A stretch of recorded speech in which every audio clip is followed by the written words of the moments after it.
Madam Mayor, I'd move to approve the rest items on the consent agenda. Second. Thank you very much. So I have a motion and a second. All those in Madam Mayor, I have public comment. Oh, Point of order. Sam Dene would like to speak on this item. great. Come on up. Sam Dene, the Encyclopedia of Reno Government, and you wonder why I come up here often acting like a curmudgeon.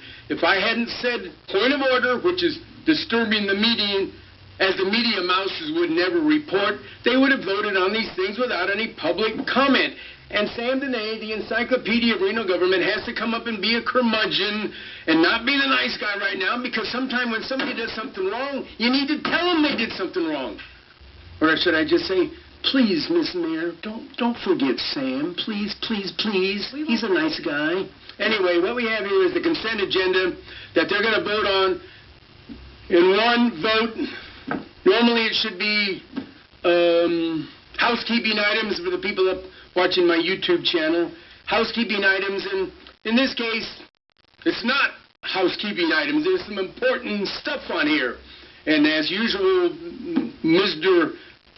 Mackenzie over there, taking moonbeams from Sam, advising him to let's talk about something important on here that the media mouses would totally ignore if he hadn't pulled it out, or if I hadn't come to consent agenda.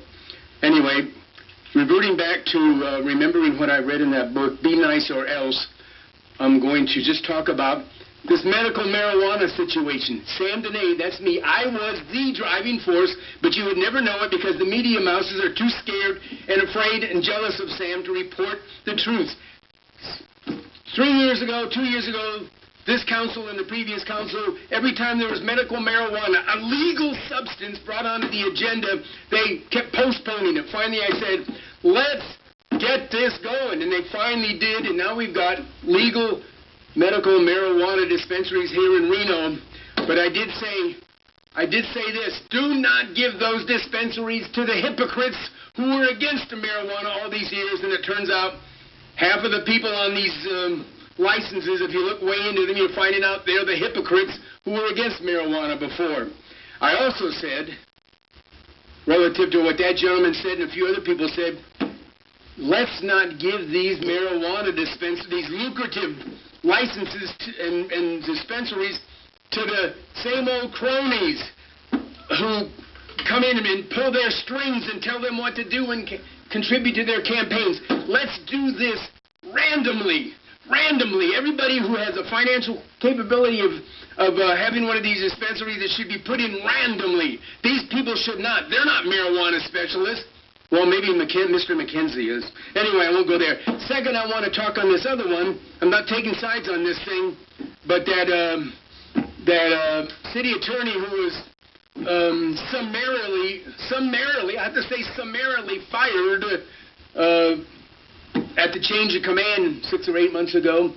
He is filing a federal lawsuit against the city for a lot of different stuff, and I'm not speaking for or against it, taking sides, but I don't know how you're going to get an outside law firm to take on this big case for $2,500. That is a financial impossibility, and everybody knows it. I don't know if these attorneys are here to speak for themselves, explain how they're going to handle this monumental case for $2,500. You better have an addendum, because it's not going to happen for $2,500. Madam Mayor,